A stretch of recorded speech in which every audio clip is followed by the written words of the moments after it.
Oke, terima kasih untuk teman-teman yang sudah bergabung. Jadi pada hari ini temanya adalah bagaimana Auto 2000 Kertajaya dengan kiat-kiatnya untuk menghadapi pandemi. Pada sore hari ini saya sebentar lagi akan bersama dengan Pak Faris Hengki Irawan. Beliau adalah kepala cabang dari Auto 2000 Kertajaya. Sekaligus beliau juga dipercaya menjadi koordinator wilayah Jatim 2 untuk area luar Surabaya gitu ya, di Jawa Timur.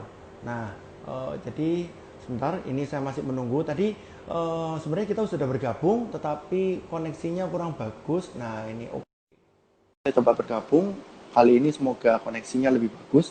Tadi kelihatan pixel-pixelnya doang, jadi mohon maaf teman-teman. Takutnya nanti nggak nyaman. Itu makanya tadi sempat terputus. Lalu kita bergabung lagi. Itu. Semoga kali ini lebih oke. Nah, ini kelihatan jelas gitu ya. Hah?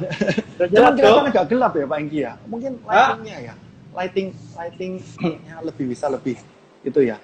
Nah, Waduh. hmm, Sih. Gini. Gelap. ya, ya better. Better. Oke, ya.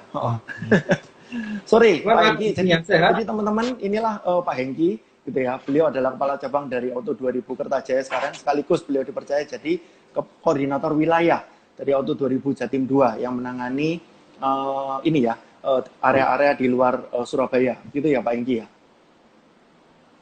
Ya, betul, Bang Hmm. Pandi. Oke, Pak Enggi, Terima kasih mengingat banyak waktu nih. kita cuma 1 jam, jadi kita langsung straight Ya, to the point aja ya. Jadi Auto 2000 ini adalah bagian dari satu korporasi yang sangat besar yang namanya PT Astra International Tbk. PT Astra ya International betul. Tbk ini asetnya juga udah, kalau nggak salah ratusan triliun gitu ya. Profitnya aja juga udah puluhan triliun per tahun. Nah, dengan adanya COVID-19 ini pastinya perusahaan sebesar ini juga akan terimbas. Nah, teman-teman yang menyaksikan pada sore hari ini tentunya pengen tahu nih, gitu. Kita ngomong dari skala besar dulu ya. Apa yang strategi-strategi apa yang dilakukan oleh PT Astra Internasional untuk menghadapi pandemi COVID ini? Apa yang sudah dilakukan? Mungkin apa yang akan dilakukan, gitu. Mungkin Pak Hengki kan juga sebagai core wheel juga sering ikut, setahu saya sering ikut di meeting-meeting dengan BOD-nya AI juga gitu. Jadi mungkin Pak Hengki bisa cerita gitu ya, seperti apa? Ya. Oke, terima kasih Go Pandi. Hmm. Kawan-kawan semuanya, kalau kita bicara tentang semua orang di luar Auto 2000, kami biasa menyebut dengan eh, auto family gitu ya. Jadi saya Yap. manggilnya auto family gitu, Ko Hmm. Fandi. Jadi kalau bicara tentang kebijakan Astra, di mana Hmm. Astra itu memiliki catur dharma. Ya, Hmm. catur dharma yang pertama itu adalah menjadi milik yang bermanfaat bagi bangsa dan negara. Hmm. Catur dharma kedua adalah memberikan pelayanan terbaik pada pelanggan. Yang Hmm. ketiga adalah menghargai individu dan membina kerjasama. Dan Hmm. yang keempat adalah senantiasa berusaha mencapai yang terbaik. Nah, Hmm. eh, saya hanya merujuk kepada satu domain yang pertama, di mana Hmm. Astra menjadi aset atau menjadi milik yang bermanfaat bagi bangsa negara. Jadi manajemen Hmm. Astra dalam hal ini, dalam kondisi pandemi saat ini itu benar-benar bagaimana Astra bisa berperan aktif untuk ikut membantu negara dalam hal untuk mengatasi pandemi ini, gitu ya. Maka dari sisi internal itu bagaimana seluruh perusahaan Astra dari 7 lini bisnis Astra itu Hmm. diberikan arahan di mana bagaimana semua bisnis masih harus tetap berjalan dengan baik. Hmm. Bagaimana seluruh perusahaan bisa memberikan layanan kepada pelanggan maupun kepada seluruh karyawan dengan baik. Nah, Hmm. karena kita pun juga khususnya di Auto 2000, kita diberikan arahan bagaimana kita tidak menjadi beban bagi negara. Artinya Hmm. apa? Kalau tidak menjadi beban bagi negara, berarti bagaimanapun juga kita harus pertahankan karyawan sebaik mungkin untuk tidak melakukan PHK. Saat ini seperti itu. Nah, Hmm. secara eksternal, bahkan Astra punya tagline, bahwa kita punya hashtag itu, kalau kawan-kawan Auto Family mau lihat, itu kita punya yang namanya Kita Satu Indonesia. Hmm. Kita Satu Indonesia singkatan. Satu itu adalah semangat Astra terpadu untuk Indonesia. Hmm. Tagarnya di sana. Hmm. Bagaimana kita bisa bermanfaat buat bangsa negara, dan kita semangat saling bantu. Itu yang saat ini sedang digalakan oleh Astra. Hmm. Bicara tentang karena Astra turut serta membantu untuk pandemik ini, Hmm. sampai dengan hari ini Astra sudah mengeluarkan atau memberikan 4 tahap yang dibantu. Jadi Oke. tahap pertama itu kemarin sempat memberikan bantuan untuk mobil, Hmm. disinfektan, terus ke Hmm. BPNBB dan segala macamnya. Ini Hmm. totalnya kalau sudah keempat sekarang ini adalah 130 miliar dana yang Hmm. diberikan. Itu ada Oh. yang ke UCM, yang ke UNER, Hmm. ya jadi Hmm. lengkap. Yang terakhir ini, yang keempat ini berupa sembako. Kita memberikan Hmm. 129.000 paket sembako di seluruh Hmm. instalasi Astra. Itu, Bu Fandi. Jadi inilah Hmm. menjadi bagian besar peran Astra bahwa kita terlibat dalam masyarakat bersama-sama dengan seluruh karyawan untuk sama-sama mengatasi pandemi ini dengan baik. Nah, Hmm. seperti itu, Pak Fandi. Oke. Jadi secara korporasi besar gitu ya, Astra ini Ya, sudah melakukan banyak hal gitu ya untuk pandemi ini dan untuk bangsa dan negara ini. Nah, sekarang kita ngomong betul. sesuatu yang lebih sempit ya Pak Enggi ya. Bahwa Auto 2000 sebagai satu bagian dari Astra gitu. Nah, kalau misalnya tadi kita bicara secara sumbangsi Astra bagi bagi bangsa dan negara ini gitu ya, juga bagi masyarakat. Nah, sekarang kita mau fokus ke Auto 2000-nya. Auto 2000 ini setahu Ya, saya dan setahu kita semua, dan memang faktanya begitu, adalah salah satu atau perusahaan otomotif yang terbesar di Indonesia dengan jaringannya, dengan kapasitas produksinya dan lain-lain. Nah, dan sekarang yang saya tanyakan adalah gini, bagaimana kiat-kiat Auto 2000 secara nasional ya ini menghadapi gini. Jadi yang tadi kan Astra sudah memberi nih. Sekarang bagaimanapun kita kan tidak bisa hanya memberi doang ya, tapi secara perusahaan sendiri kan harus kuat seperti itu. Nah, bagaimana sekarang dari Auto 2000 secara policy nasional menghadapi pandemi ini supaya bisa bertahan atau supaya malah bisa mengambil, bukan mengambil ya, ya supaya tetap masih ada keuntungan di masa-masa seperti ini. ya. Jadi sebenarnya kalau bicara arahan dari atau manajemen, Hmm. Bu Fandi, itu Hmm. ada 4 hal utama yang menjadi fokus kita. Hmm. Jadi pertama adalah bagaimana kita mampu melakukan namanya employee protection, gitu Hmm. ya. Kedua, bagaimana atau 2000 korporasi besar Hmm. itu mengatur yang namanya cash flow finansial. Hmm. Tetap difokuskan ke arah sana. Selanjutnya adalah bicara tentang customer management. Jadi Hmm. bagaimana atau secara besaran mengatur tentang bagaimana seluruh cabangnya itu Hmm. mengatur tentang customer manajemennya seperti apa. Ya. Dan yang nggak kalah pentingnya adalah bicara tentang supply chain dan manajemen stok. Hmm. Nah, seperti itu. Inilah yang Hmm. jadi arahan Hmm. besar secara besaran. Nah, tentunya masing-masing cabang di dalam menjalankan arahan ini itu punya beberapa apa ya istilahnya ya aktivitas-aktivitas yang lebih real.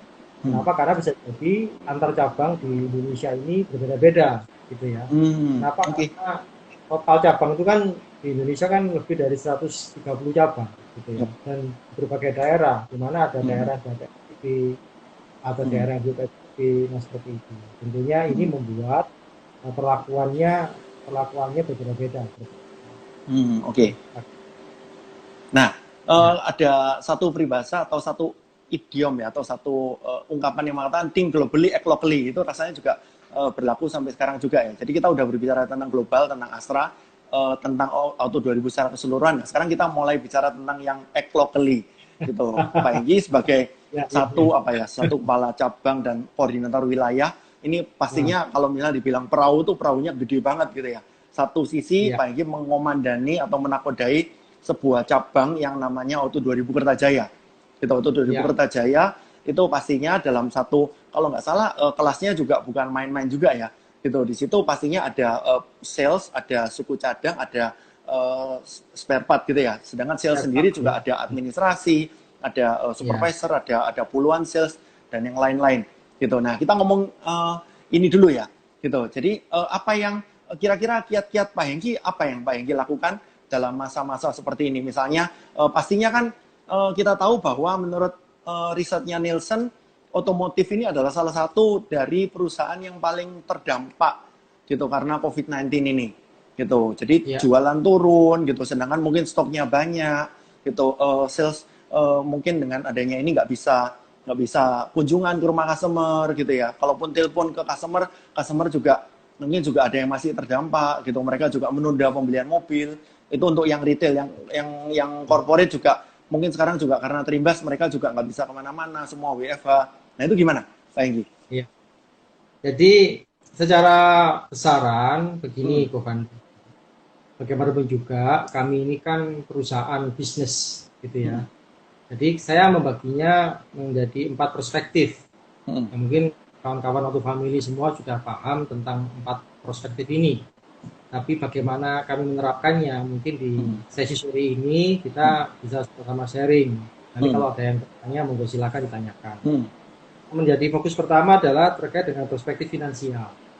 Dimanapun Hmm. juga kita harus memiliki kemampuan finansial dalam Hmm. mengendalikan kondisi saat ini. Hmm. Kita tahu bahwa secara ekonomi semuanya terdampak. Hmm. Bahkan terutama yang tadi Pak Bandi sampaikan, otomotif salah satu bisnis yang cukup signifikan terdampaknya gitu. Hmm. Ya benar memang kondisinya sampai hari ini posisi penurunan market itu lebih dari 50%. Di Oh, mana ya. cabang kita itu yang jualannya tadinya itu cukup signifikan besar, ini Hmm. saat ini masuk bulan Mei apalagi itu mengalami penurunan yang cukup lumayan gitu ya. Hmm. Jadi perspektif finansial lah yang mesti kita siapkan lebih awal untuk bisa Hmm. membuat sustainable-nya masih tetap ada, bahwa kami tetap masih bisa eksis memberikan kenyamanan kepada pelanggan dan juga keamanan kepada seluruh karyawan kita. Hmm. Dari sisi finansial Pak Fandi, Hmm. tadi satu, kita melakukan yang namanya pemotongan biaya-biaya ya. Efisiensi ya. Jadi jauh hari Hmm. sebelum hal ini terjadi, kami sudah Hmm. menyusun skenario. Hmm. Skenario terjelek, ya, skenario terjelek apabila kondisi ini benar-benar terjadi. Nah, saat Hmm. ini kami sudah melakukannya. Jadi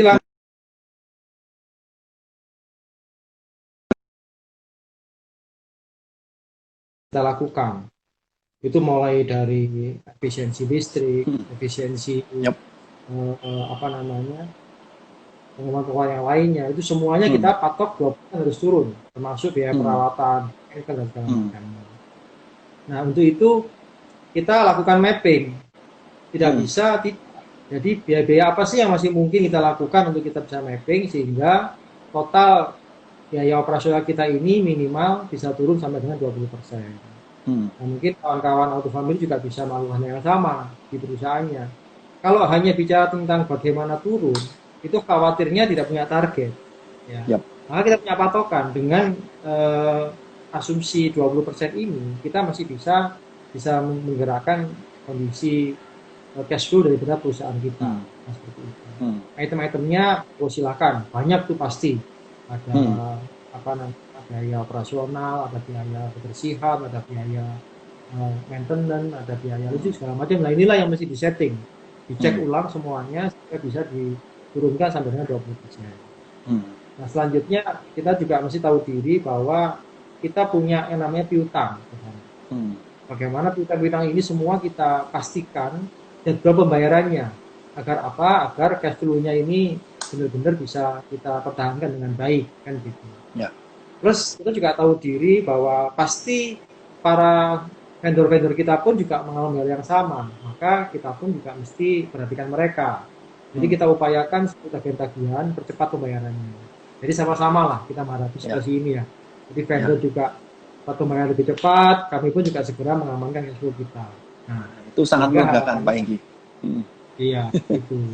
Jadi secara perspektif finansialnya seperti itu sehingga kita masih Hmm. bisa bertahan dengan kondisi revenue yang semakin turun saat ini. Nah, Hmm. seperti itu Pak. Oke. Nah, Oh, saya punya iya. ke mana? Nggak apa-apa. Silakan dilanjut. Ini tadi masih item yang pertama ya dari 4 ya? Ya, masih pertama. Kita Oke. masih bicara tentang perspektif finansial yang mesti dilakukan. Ya. Jadi benar-benar diperhatikan karena ini pondasinya. Kalau ininya habis, sudah pasti akan habis semuanya kan begitu ya. Ya. Selanjutnya adalah perspektif yang kedua, yaitu perspektif customer. Hmm. Bagaimana kita ini punya tagline, bagaimana menciptakan pengalaman berkesan di dalam membeli dan memiliki mobil Toyota. Hmm. Ya, jadi tagline kita seperti itu. Maka inilah harus kita wujudkan, apapun kondisinya. Jadi kita membuat customer ini aman, membuat customer ini nyaman saat berinteraksi dengan Auto 2000. Hmm. Ya. Jadi customer yang sudah existing itu kita lakukan engagement Pak Fandi. Tetap menjaga keep kontak. Ada empati di sana, ada perhatian di sana, ke semua pelanggan-pelanggan kita. Bahkan pelanggan-pelanggan kita yang tetap membutuhkan servis emergency dan kutip itu tetap bisa kita support. Ya, agar apa? Agar kebutuhan pelanggan terkait dengan pembelian mobil dan juga perawatan itu masih bisa dilakukan dengan baik. Nah, seperti itu. Jadi contohnya misalnya customer mobilnya mogok misalnya. Nah, ini kami tetap siap untuk melakukan meskipun saat ini dalam kondisi PSBB. Nah, bagaimana dengan keamanan customer? Ya, pasti semua sudah melakukannya. Kami pun melakukannya terkait dengan protokol kesehatan. Mulai dari pengecekan suhu badan, menyiapkan tempat cuci tangan, menyiapkan hand sanitizer, terus gitu melakukan disinfektan pada mobil yang masuk. Ini semua pun juga kita lakukan. Tujuannya adalah membuat sekali lagi benar-benar customer ini merasa aman dan nyaman. Plus kami juga memberikan rasa aman kepada karyawan kita, di mana karyawan kita pun kan juga manusia yang harus aman gitu ya. Memang dari sisi antisipasi dari seluruh karyawan pun sudah dilakukan. Jadi mulai dari menggunakan masker, disiapkan tutup muka, kan habis gitu disiapin sanitizer yang dia bisa lakukan. Nah, jadi ini semuanya juga kita lakukan. Customer merasa nyaman, merasa aman. Kami pun karyawan juga aman. Nah, dengan demikian harapannya pengalaman kesan di dalam membeli dan memiliki mobil Toyota ini masih tetap bicara tentang perspektif pelanggan.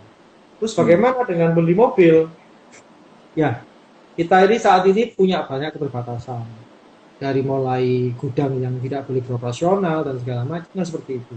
Ya. Maka kita pun tetap menyiapkan strategi di mana seluruh customer yang ingin membeli mobil masih tetap bisa melakukan dengan mudah dan cepat.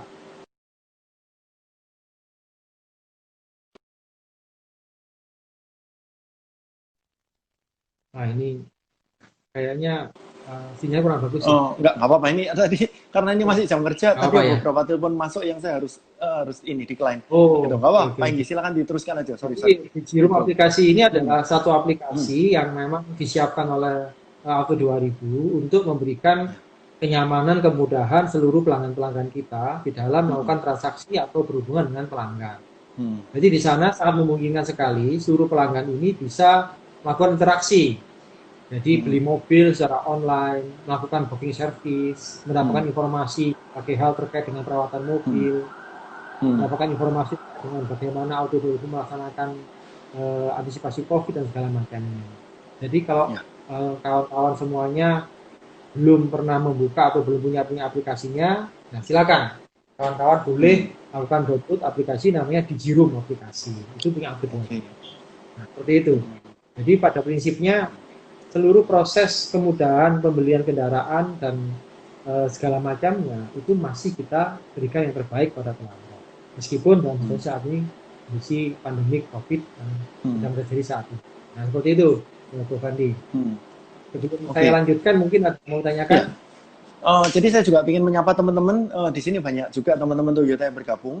Gitu ya. Tadi ada Ruti lain juga yang dari Batik juga gitu ya, rekanan. Barut, apa kabar Barut? Gitu.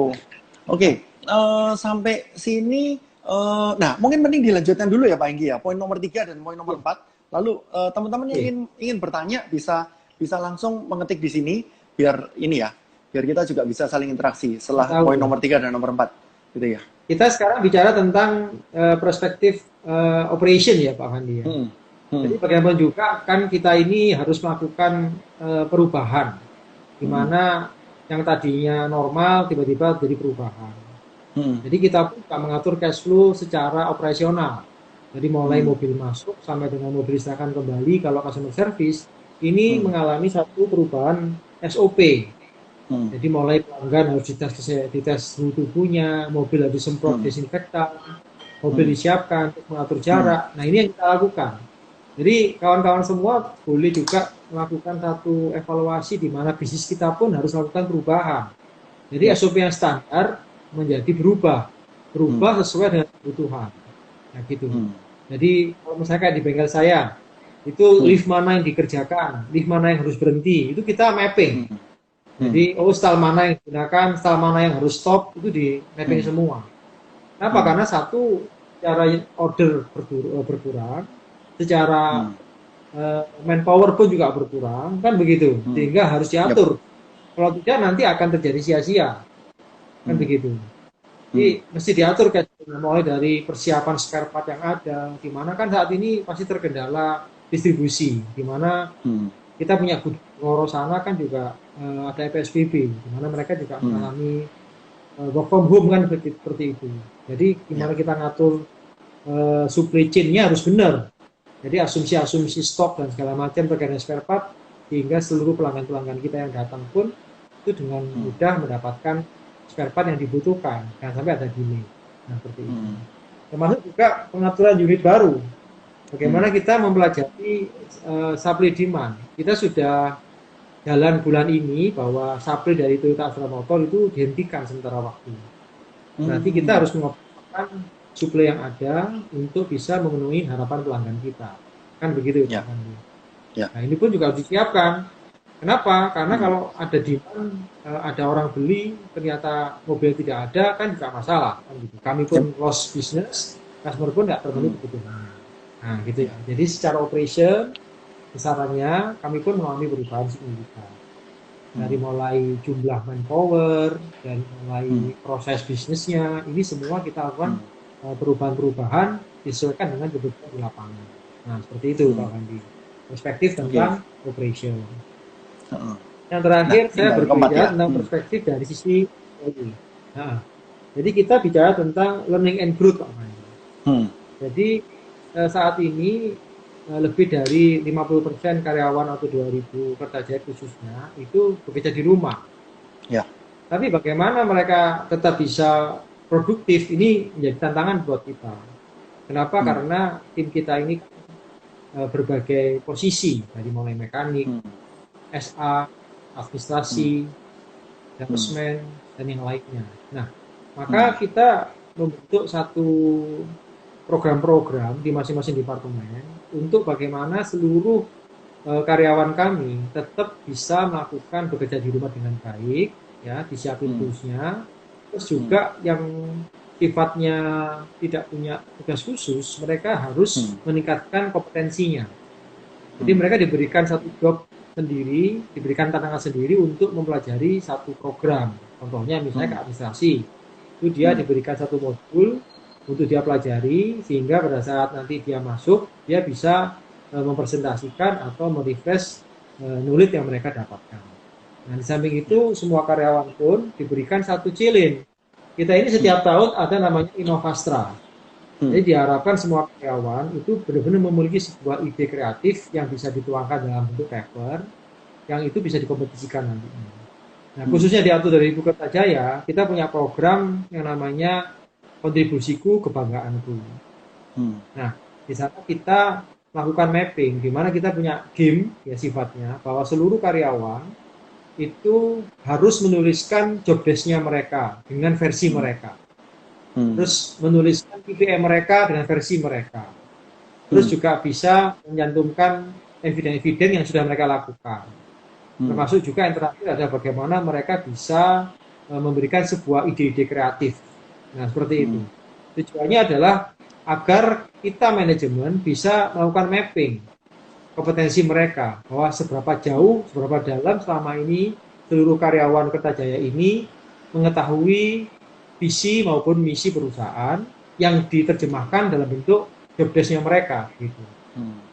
Dengan demikian kita jadi tahu mana karyawan yang skill-nya ada tapi knowledge-nya kurang, misalnya kok attitude-nya kurang. Mungkin ada yang skill-nya kurang tapi dia punya behavior yang bagus, kan begitu. Jika mungkin yang kategori star mereka, baik skill-nya maupun attitude-nya bagus, nah ini mesti kita kasih tantangan untuk mencilin mereka berprestasi lebih dalam lagi. Nah, dengan demikian harapannya adalah bahwa mereka tetap produktif, mereka melakukan peningkatan kompetensi, sehingga apabila situasi pandemik ini benar-benar selesai, kita semuanya bisa tampil dengan kualitas yang baru, tampil dengan semangat yang baru, tentunya prestasi yang baru. Nah, seperti itu, Pak Andi. Dan semua itu diapresiasi. Jadi bukan dibiarkan saja, dimonitor. Kita pun setiap Hmm. sehari itu dengan beberapa departemen melakukan Hmm. meeting via Zoom gitu ya, Hmm. untuk monitor apa yang kita lakukan. Di Hmm. samping beberapa karyawan kami yang frontliner itu mereka Hmm. diberikan tugas untuk ikut dengan pelanggan. Jadi Hmm. SA, MRA, salesman itu diwajibkan untuk melakukan engagement minimal 30 customer setiap harinya di rumah. Nah, seperti Oh. itu. Hmm. Agar hubungan mereka tetap berjalin gitu ya. Nah, seperti itu Ko Fandi Oke. kira-kira. Hmm. Hmm. Ada Nah, yang mau ditanyakan kira-kira Pak Fandi? ya, jadi teman-teman hari ini kita sudah melihat selama 30 menit ini ya.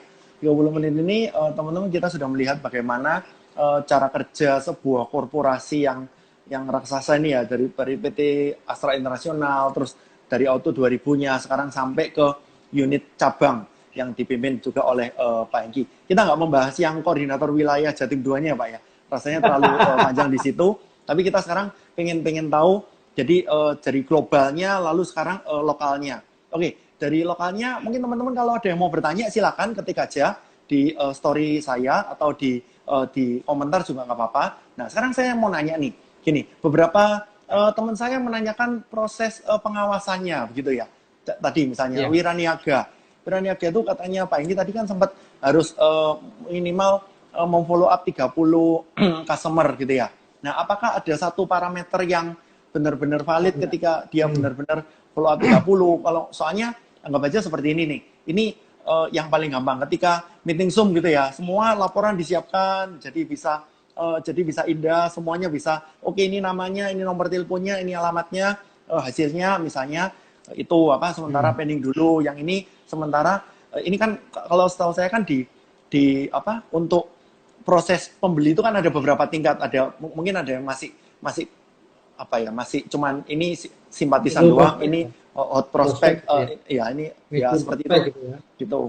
Nah Ya, gitu gimana cara Pak Enggi untuk itu, padahal secara WFH terus terang semuanya liar gitu ya, liar itu dalam arti tidak bisa benar-benar dipantau gitu, mungkin ya, secara aplikasi di GPS benar semuanya di rumah gitu, atau misalnya tapi kan di rumah nggak tahu ngapain, apakah ngomong anak, apakah ya. beneran itu atau cuman oke broadcast ke 30 customer selesai, habis itu nanti laporannya tinggal di poles atau seperti apa, atau mungkin supervisornya ngecek atau gimana gitu.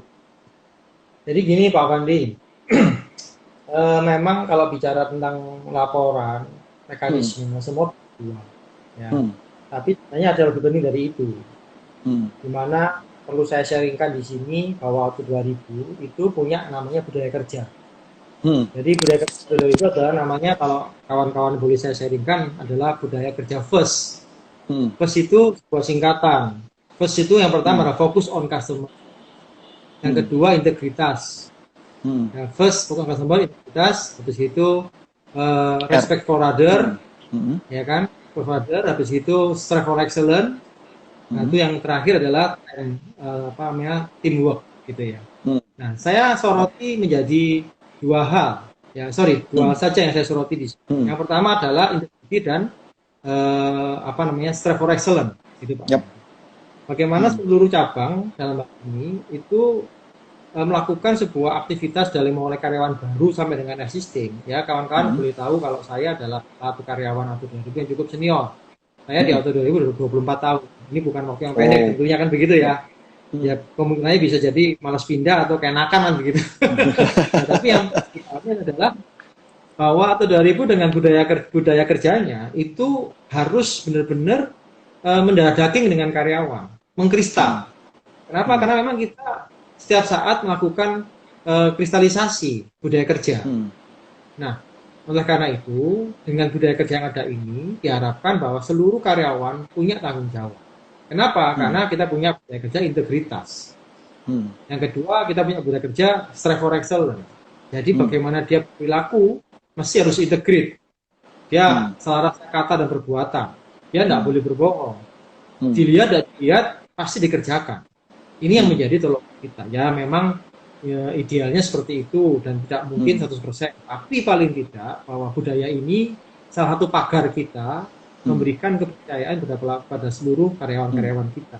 Ya. Hmm. Jadi sebelum mereka work from home kemarin, ya itu kita kumpulkan Pak Pandi. Kita kumpulkan semua karyawan tentunya dengan social distancing ya, dengan Yep. karyawan, dengan cara yang ada, itu kita lakukan brief.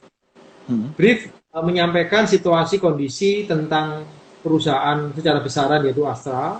Hmm. Yang kedua kita sampaikan situasi kondisi bisnis kita di Auto 2000. Hmm. Terus kita sampaikan juga situasi kondisi bisnis secara nasional, terus lokal Surabaya. Terus baru mengarah apa yang harus kita lakukan. Bahwa saat ini perusahaan itu benar-benar masih atensi sama kita, masih perhatian, tidak ada pengurangan karyawan, bahkan Yep. seluruh karyawan di rumah pun itu masih diberikan uang makan, ya kan? Oh. Padahal kan dia di rumah, karena mereka memang mereka kerja tapi di rumah, ya, sehingga diberikan fasilitas uang makan. Disinilah kita tumbuhkan kembali bahwa responsibility itu penting, begitu Pak. Nah, makanya seluruh karyawan kita dengan kesadaran yang cukup tinggi itu bisa menjalankan semua arahan, semua tugas yang mesti dibebankan kepada mereka. Plus kita berikan satu tools untuk mengukur apakah mereka melakukan apakah tidak. Saya bicara fokus di sales. Di sales itu kita punya aplikasi namanya SAM. SAM itu singkatan Sales Activity Management. Di mana dalam aplikasi tersebut itu sangat lengkap. Di mana semua salesman kami bisa mendapatkan data informasi lengkap terkait dengan pelanggan. Nah, pada saat mereka selesai melakukan aktivitas retention atau engagement dengan pelanggan, maka mereka tinggal klik dan update di sana. Secara real time, kami pun sebagai manajemen bisa mengetahui apakah salesman kita sudah ingin dengan pelanggan apakah tidak. Dari setiap hari kita akan ukur penambahan customer yang sudah di-engage sama salesman kita. Kenapa? Karena di dalam aplikasi itu sangat memungkinkan sekali seluruh salesman mengetahui kapan customer ulang tahun, kapan mobilnya ini harus servis, kapan SNK-nya selesai atau waktu diperpanjang, kapan masa kreditnya harus langsung. Ini semua ada di sana informasinya. Jadi tujuannya adalah benar-benar memberikan kemudahan kepada semua salesman untuk melakukan aktivitas engagement dan retention terhadap pelanggannya masing-masing. Nah, kita pun bisa memonitor kenapa pada saat pelanggan sudah terupdate, maka kami bisa melihat bahwa data itu sudah terupdate dan done, begitu. Dan itu ada dashboardnya yang dilihat setiap saat bisa dilihat. Per saat ini jam sekian detik ini, ya kalau kawan-kawan kepingin lihat langsung ya, saya coba bukakan. Seperti ini tampilannya, ya. Bentar ya, saya bukain ya. Jadi berapa ribu customer yang terupdate per detik ini bisa ketahuan. Ya. Nah, seperti ini tampilannya. Seperti ini tampilannya semuanya. Saya akan melihat isi yang sales pipeline. Nah, ini. Nah, per detik ini ada 1.185 customer yang terupdate.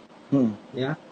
Dari sini pun kita bisa melihat siapa saja customer tersebut, apa aktivitasnya, apakah mereka prospek atau bukan, itu semua bisa terdeteksi. Nah, inilah salah satu tools yang kita gunakan untuk memonitor mereka harian. Bahkan bukan sudah harian, tapi real time. Misalnya contoh, saya kepingin tahu satu salesman, kita bisa masukin ke nama salesman salah satu. Contohnya, ini adalah nama salesman kita. Itu nama-nama customer yang di follow up dia pada hari ini. Hari ini. Nama salesman. Kita lihat salah satu saja, misalnya apakah dia sudah retention apakah tidak atau apakah belum. Kita mau melihat contohnya misalnya Muhammad Mahrus, kita klik. Nah, salesman Muhammad Mahrus per detik ini dia retensi 142 customer. Ini hari ini aja atau selama sebulan ini, Pak Enggi? Mulai bulan Mei tanggal 1 sampai hari ini. Oh, oke.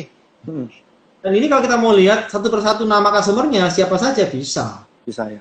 Oke, Pak Enggi sekarang saya nanya nih, gitu. Dari katakanlah tadi ya, sales A gitu ya, mempunyai suspek gitu ya, mempunyai listing customer 142 yang ini. Nah, kira-kira nanti harapannya berapa persen katakanlah? Mungkin total kita sekarang bicara 142 ini ini ya 10 hari pertama dalam bulan ini ya.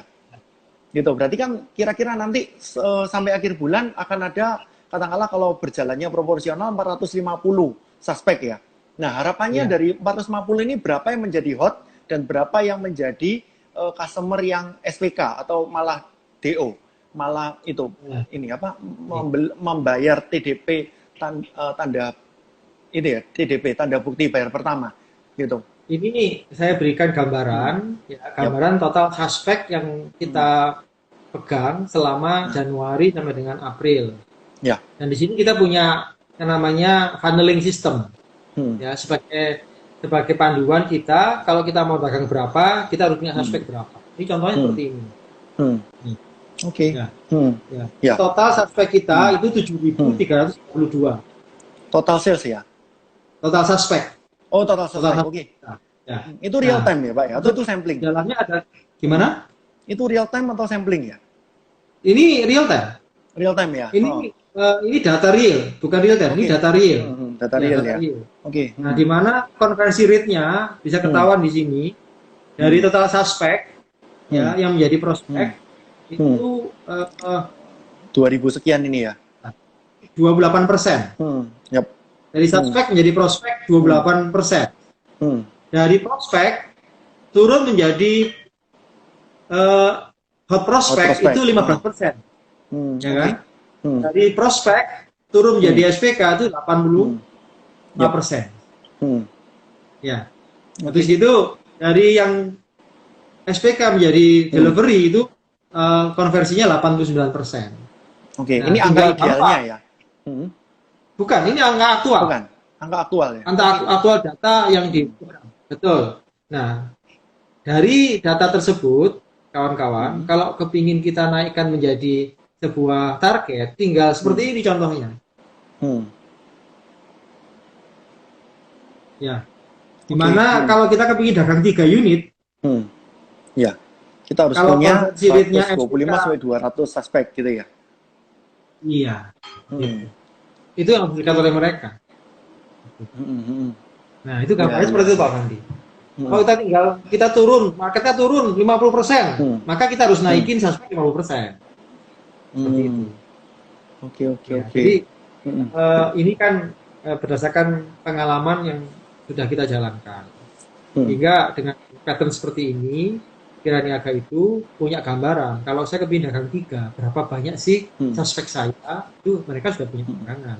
Selanjutnya adalah bagaimana kawan-kawan memonitor di lapangan aktivitas apa bisa menghasilkan suspek dan prospek. Nah, kalau itu nanti lain kali kita bicara marketing nih. Gitu ya. Lain kali kita bicara bagaimana market kan begitu. Ya. Nah, sekarang gini Pak Enggi, ini yang beberapa teman udah nanya nih, gitu ya, lewat ini lewat IG story saya di komen. Jadi mereka intinya gini, bahwa pada dasarnya Toyota itu menjual produk lewat Auto 2000 dan non Auto 2000 ya, gitu. Dan produk yang dijual adalah sama, gitu. Nah, sekarang dengan masa-masa seperti ini, bagaimana Auto 2000 Kertajaya itu bisa memberikan satu perbedaan, apakah perbedaan servis berarti perbedaan layanan gitu, atau apa juga ada perbedaan harga gitu ya, sehingga customer kan kita yang tadi kalau nggak salah Pak Enggi ngomong tentang masalah ini, pelayanan terhadap customer adalah menimbulkan satu experience baru gitu ya. Nah, sorry ini pertanyaan mungkin agak kritis ya, bagaimana customer mengalami satu pengalaman yang berbeda dengan Auto 2000 Kertajaya, karena bagaimanapun ini kan mass production ya, Toyota gitu ya, Avanza semua mendapatkan porsi yang sama gitu. Nah, sedangkan dari Kertajaya gimana untuk tips dan triknya supaya customer ini mendapatkan, bukankah tadi pertama pastinya barangnya sama, kedua misalnya secara bonus-bonus mungkin hampir sama gitu, ketiga secara hitungan leasing dan sebagainya juga hampir sama, keempat secara sum-nya tadi aplikasinya juga hampir sama. Pendekatan